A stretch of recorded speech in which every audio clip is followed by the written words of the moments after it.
La saga de Ace Attorney, indudablemente una de las marcas más queridas por la empresa Capcom, ha gozado de numerosos títulos dignos del recuerdo. Con sus casos divertidos y memorables, esta franquicia ha conseguido construir su historia a través de la perspectiva de distintos personajes, quienes consiguen, por medio de su personalidad, su trasfondo o su diseño, evocar diferentes reacciones por parte de la audiencia.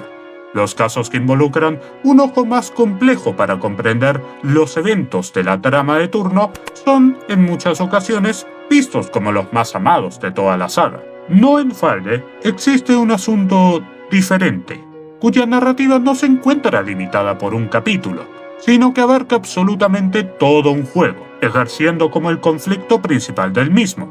Estoy hablando, por supuesto, de Dual Destinies, quinto juego de la franquicia, y el segundo de la segunda trilogía. Me atrevo a decir, sin temor a la equivocación, que este título se trata de la oveja negra de la saga. Entre sus múltiples llamados de atención, es posible señalar uno de los más importantes y llamativos. Se trata del evento de la Era Oscura de la Ley, y cómo fue tratado en todos los casos del juego. Si bien hay usuarios quienes han mostrado su aprecio al tópico, existen otros jugadores quienes poseen sus reservas con esta dudosa problemática planteada. Y desafortunadamente, un servidor se encuentra del lado de este último grupo. La premisa de hoy, por lo cual, será explayar mis problemas con la Era Oscura de la Ley, separándolo por distintas etapas que irán desde sus antecedentes, pasando por la ejecución del mismo durante la partida y culminando con las consecuencias que se tuvieron. Por supuesto, esto será una perspectiva personal. Todos son libres de entregar su opinión en la caja de comentarios. Ahora, activen su widget e investiguen conmigo qué salió mal con la Era Oscura de la Ley.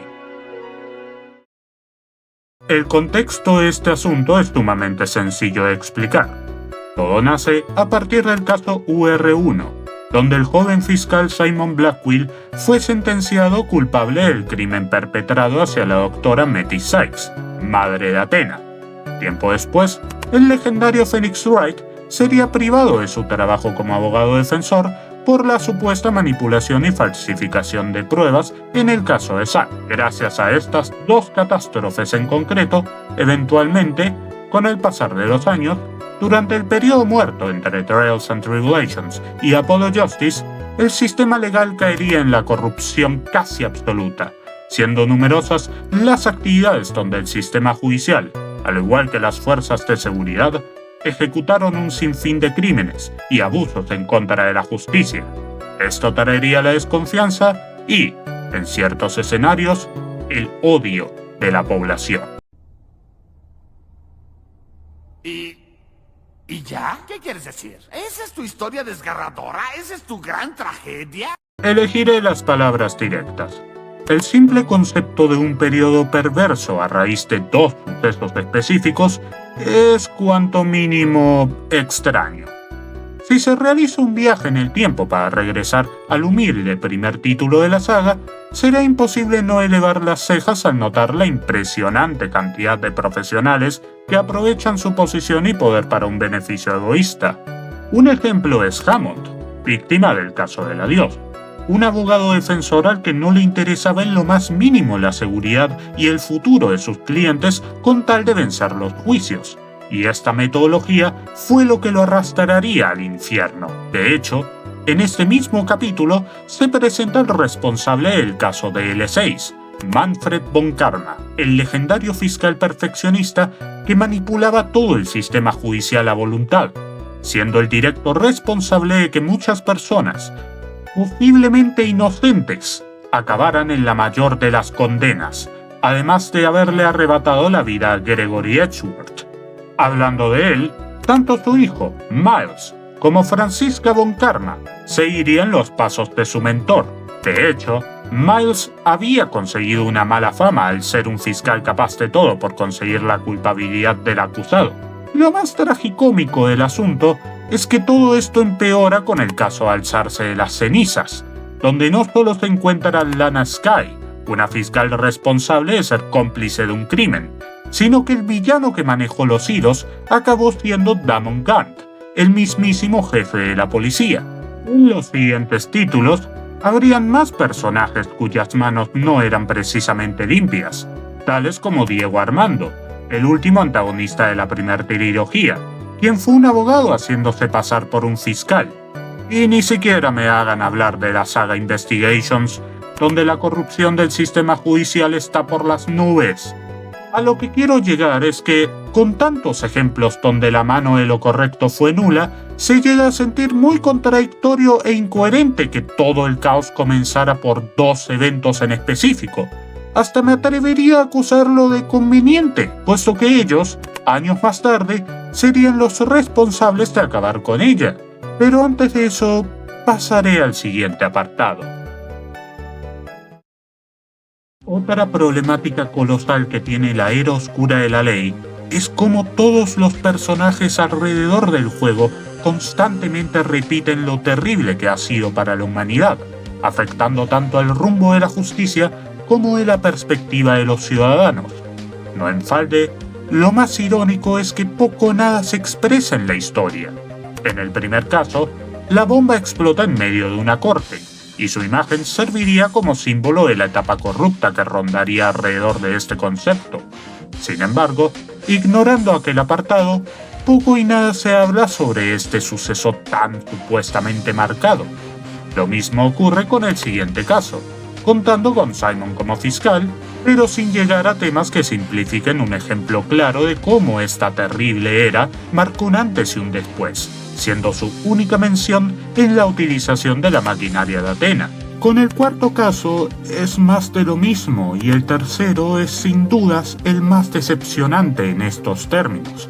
A lo largo de este capítulo se detalla cómo la academia se separó en dos ideologías diferentes, los quienes buscan perseguir la verdad a la vieja escuela y los quienes consideran que cualquier fin justifica los medios. Todo sería excelente de no ser porque se queda allí. Absolutamente todo se queda en palabras, sin momentos, sin escenas y sin acciones que hagan recurrir a reflexionar lo supuestamente terrible que fue esta era. No quisiera detallar más sobre este caso ya que pienso hablar de él en el futuro, pero ejemplifica a la perfección mi problemática con esta línea argumental. Todo se queda en palabras, no en acciones, no muestran, solo hablan. No hay otros fiscales que tratan de destruir la verdad, ya que solo se ven a 3 fiscales que, para sus estándares, siguen las reglas establecidas. Tampoco existen ciudadanos dudosos de la justicia. La única excepción es Aura Blackwell, llegando a realizar actos perturbadores para conseguir sus objetivos. No en balde, ella no es un ejemplo, es la excepción. Siendo realistas, nada justifica que todo el resto del elenco hable de la era oscura casi como si fuera una creepypasta de internet, o directamente actuaran como si no existiera, lo que me lleva a hablar de su triste desenlace. Dual Destinies fue decepcionante en varios aspectos, pero, en mi opinión, luego del pobre uso de cierta señorita, el tópico de la era oscura es la que más me duele. Todo acaba cuando se captura al culpable del último caso, el fantasma. En el minuto en que ambos casos se resuelven, automáticamente todos los protagonistas afirman que los tópicos en relación a la supuesta desconfianza que tenía el público sobre la ley iría mejorando con el pasar del tiempo, y me tendrán que disculpar, pero aquella creencia acaba siendo tan infantil que parece sacada del más insulto cuento de hadas.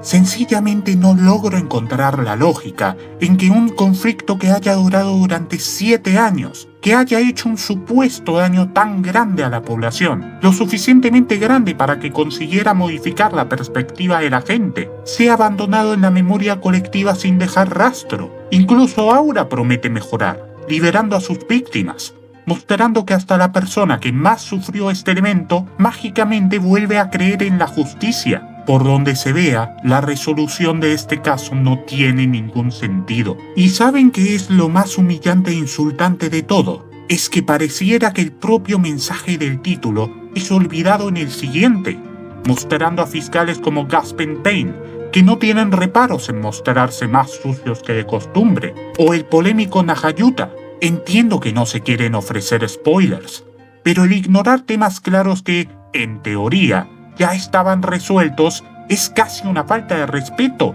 Por este motivo afirmo que la era oscura de la ley es un conflicto mal planteado.